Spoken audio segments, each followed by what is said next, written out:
Welcome back to Echoes of Impacts with Noura. This is your host, Noura Al-Masri. And today I have a dear friend as we are celebrating the International Women History Month. I'm bringing some wonderful women today. And there is nothing better for me than starting with my friend, Brittnei. Brittnei C is a grant writer. Actually, she's a grant strategist. She does so much more than grant writing. And I'm not going to say so much about her. I'm going to let her tell you about herself. That's what I like to do with my guests because I don't think anyone can tell you about themselves other than the person. So welcome, Brittnei. Welcome to the show. I'm glad to have you here. Oh, thank you so much, Nora. Thank you for having me. Sure. Thank you for being here.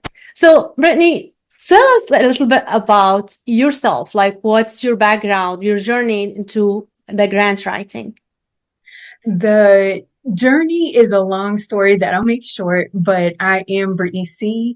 I am the founder of Write the Vision Plainly LLC, which is where I help nonprofit and businesses reach their funding goals. Because, we all need money. We all need finances. And what better way to fund your dreams now than later? Am I right? Yes, definitely. So we've been talking offline, you told me like there is a lot of women grants. As we are celebrating Women Month, I want to encourage those women who are maybe wanted to start businesses. Maybe they're already in business, but have some challenges. I know there are a lot of grants for women, and I want you to tell us a little bit about that and who is it available for? Who it's available for? All women. So if you are a woman entrepreneur, woman of color, maybe you're a Hispanic woman-owned business. So whatever you are, demographic you are, background you are as a woman, you at least need to be 51% owner for a lot of grants that are out there. And you have to, of course, show proof that you are a legitimate business and you are a woman. As simple as that sounds, I know it's not always simple to prove.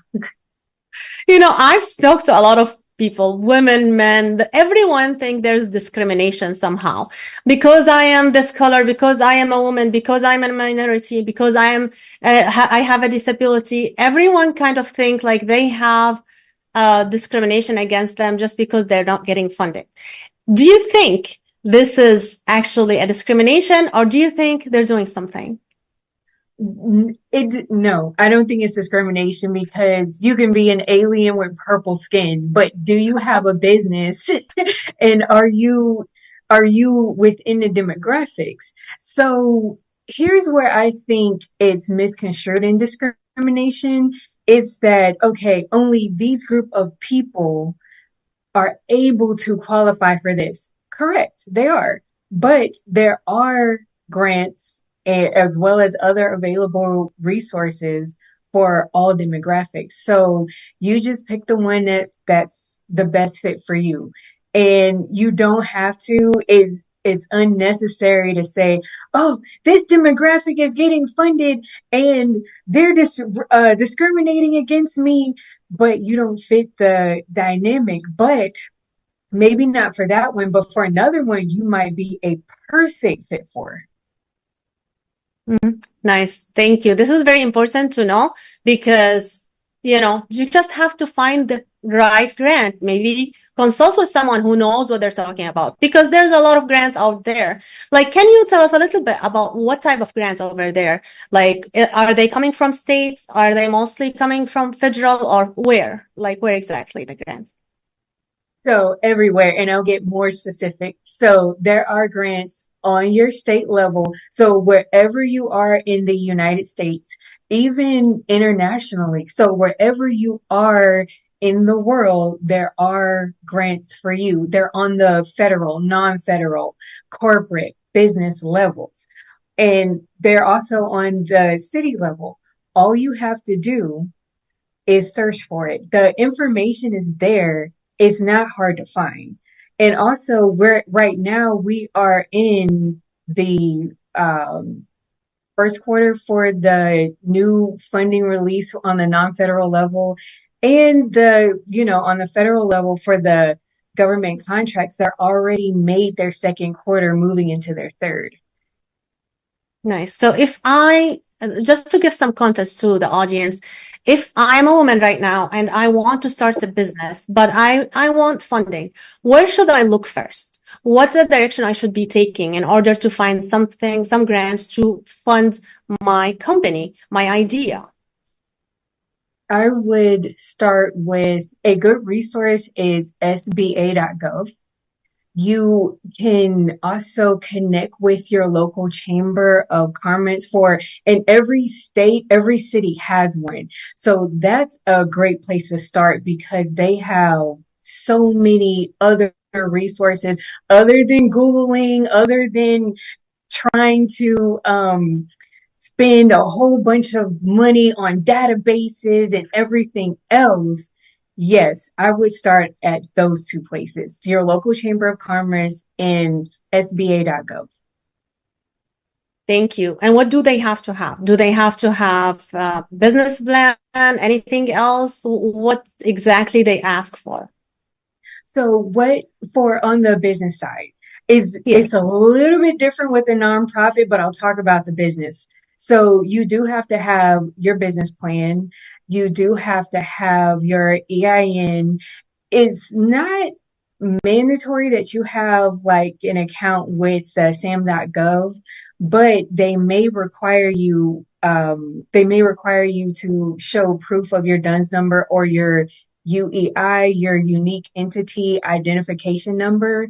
And for those that are very familiar with government contracts, they know of this number. Is it mandatory and necessary? Only if you're going after government contracts. On the nonprofit side, you do have to show proof of your 501c3 determination. You do have to show that you're legitimate, you're in right standing, you are getting donations. You cannot have a nonprofit and it's not doing anything. Just like your business, you cannot have a business trying to apply for these grants and government contracts without proof of what you've done for yourself. Yeah, definitely. That's why, like, I see a lot of people go get their determination letter and then they want to go look for a grant. Like, wait, you can't get grant this way. You have to do some work. So yeah, this is really important to know. And I think the audience might, if they're not familiar with grants, they might be a little bit overwhelmed with sam.gov and everything else. So can you just tell them a little bit what is sam.gov and why it is important for them to have a number there? What's accessibility that give them? So to bring clarity, sam.gov is where the federal funding or the government contracts are. And these these grants on the federal level, rather, they are it's more money, more impact. You can do a lot with it, but it's still a plan where you have to strategize on how you're spending it.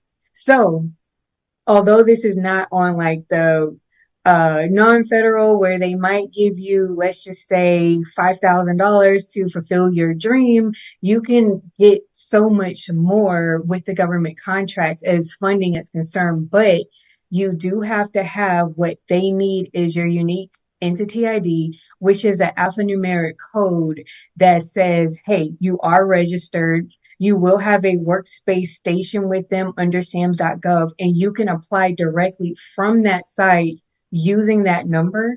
And they know who you are because your business is there. When you register for this number, you're putting in your business information. You're putting in that EIN, you're putting in that TIN so they know who you are. And this is a way for your safety and theirs to not, because it's like a public information. So with this number, they know who you are. It's like your business identifier. So you can apply for those government contracts. And how do they get this number? Is it from sam.gov as well? Yes, whenever, as I mentioned before, they go into sam.gov, they create an account, and while you're filling out the information, it's going to ask you for that pertinent information for your business. And that's how you're able to acquire this number and go after and seek the government contracts, the federal funding that you've been looking for your business and for your nonprofit. Awesome. And when you say government contract, does it mean they will be working with the government, or they getting a contract with the government? I mean, not contract, a funding from the from the government. Yes, that does mean they will be getting funding from the government. And a lot of it comes in the form of a contract, meaning they are going to give you this money, but you have an allotted time within this contract to spend it.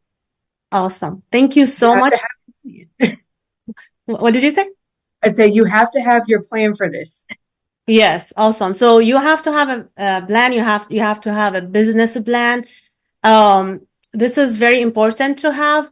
Also, Brittnei, thank you so much for this information. I want to ask you how people can find you to work with you, and let us know, like, if you have anything actually right now you're working on, like, and you welcome to invite the audience to join you. Oh, sure. Right now they can find me online. If they want to work with me, they can book an appointment right there online. It's the work with me button it's the first button that they go on my website. And I can be found at writingvisions.now.site. I know it's not a .com, but writingvisions.now.site. It will pull up all the pertinent information about me. How did I get started? How am I able to help them? Where I've been featured, and where can we partner, or other things that I've done. Thank you so much, Brittnei. Thank you for your time. I'm glad we had you here. I think a lot of people are going to get a lot of information, and then sams.gov better watch out for how many people are going to sign up there. So this is right. And if you need help, just click the work with me button. We can schedule something, and I can help you get to where help you reach your goals. Awesome. That was your host, Noor Al-Masri. Until next time, keep making impact.